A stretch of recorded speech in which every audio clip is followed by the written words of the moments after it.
ବାର ମାସରେ 13 पर्व प्रत्येक पर्वपर्वाणी आम ओडिया घर मानक पिठापणारे घर पूरा बास्नार कंपी उठी थाए। चलतु आज गोटे नुआ उपाय पिठा बनवा देखो मुझे पिठा को छिंडे आपको देखी पिठार के सफ्ट होती मुझे जॉइन कर देती ना से रिभर्स चलता देखो मुझे बुधवार दिन राति मुग जोड़े भिजई आउ गुरुवार दिन पिठा करी बोली अलसुआमी हेतु कर काली शुक्रवार जेहेतु था पुआ को सरस्वती पूजा नहीं पलैली स्कूल आसला बेलू 2टा 3टा होता मुझे बनई नी आज देखो से पिठा को भल भाव चोपा छड़े से दिन धोईकी रखी जेहेतु शीत दिन चलती पिठा कौन सॉरी मुगटा किसी नष्ट हो नाला मो पुआ बिरी जोड़े मिसई तापर मुझे देखो नड़िया फटई नड़िया पूरा साइज हो फाटला नड़िया खुरुड़ हो जाता मुझे आगुआ कौन करी मुग आ नड़िया को हल्का माने किसी समय बाटिदेला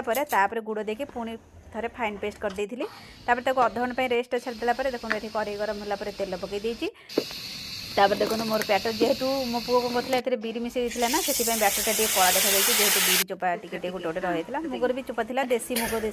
देसी मुगटा मोर पूरा नहीं चोपा लगी आपने देखिपे तापर मुझे कौन करी मोर प्रथम पिठाटा पूरा नष्ट होता मैंने झुरझुर होता आप देखुए तो ये थुआई यहाँ माने पूरा स्लो आंचरे हेबो माने तेल पूरा कम ताती थी धीरे धीरे धीरे धीरे मुझे करके माने पिठा गुरा सब पकई छाणी देती मुझे तो अल्प बैटर प्रस्तुत करी बेसी कर 8-9टा खंड हे पिठा मतलब बनई एबे तो माघ मास चलती घरे घरे प्रायतः समस्ते माण बसौते प्राय लोक घर माघ मसरे माण बसे चलते आपण मैंने भी थे ट्राए करते आप खाई कहे केमती मत तो बढ़िया।